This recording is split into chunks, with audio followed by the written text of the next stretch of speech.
Ei, desiste não. Tá passando.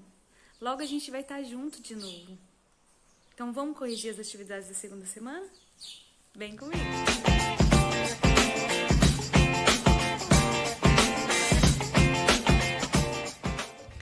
Meninos, essa semana, né, a semana 2, foi sobre a luz.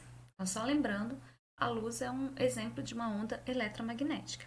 Então, a gente vai corrigir essas atividades desse PET 3 aí agora, ok? Então, número 1. Qual a definição de luz?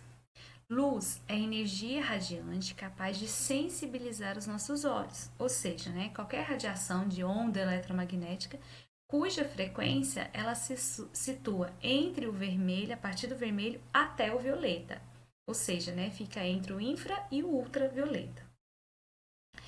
O que são corpos transparentes, translúcidos e opacos? Dê exemplos desses corpos presentes na região onde você mora.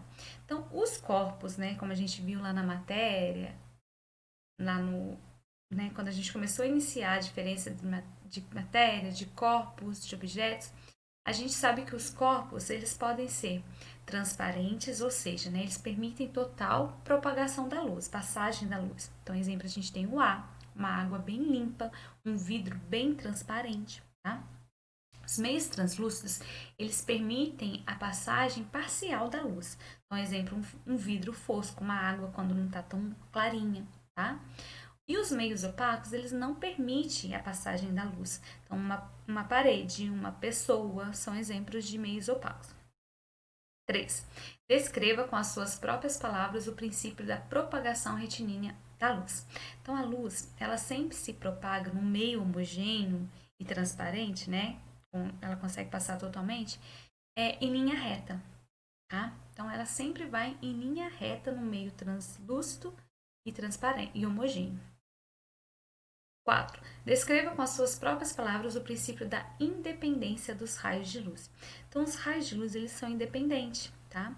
A trajetória de um feixe não vai afetar o outro. Eles sempre são independentes uns dos outros, tá? Descreva com as suas próprias palavras o princípio da reversibilidade dos raios luminosos. Então, o que significa isso? Que os raios luminosos eles podem mudar de sentido, porém a trajetória é sempre a mesma, tá? Então, olha lá. O sentido de propagação do raio se inverte e a sua trajetória não se altera, ok?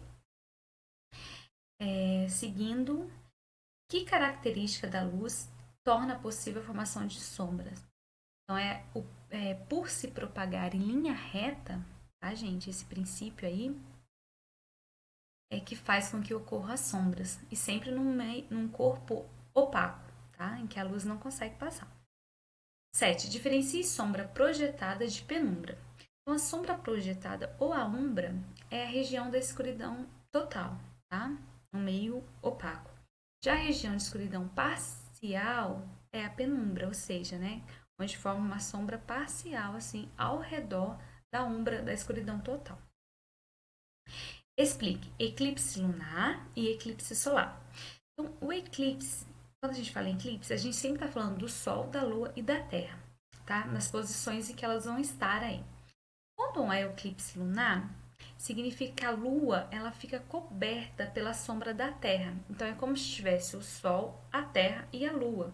Então, a Terra, que está no meio, impede que o Sol ilumine a Lua. Então, por isso que é um eclipse lunar. No eclipse solar, a Lua ela vai encobrir e vai tampar o Sol, ou seja, vai ficar, né, o Sol, a Lua e a Terra. Então, a Lua tampa o Sol, fazendo com que a Terra não consiga ver o Sol. Então, o Sol fica totalmente tampado pela Lua. Ok?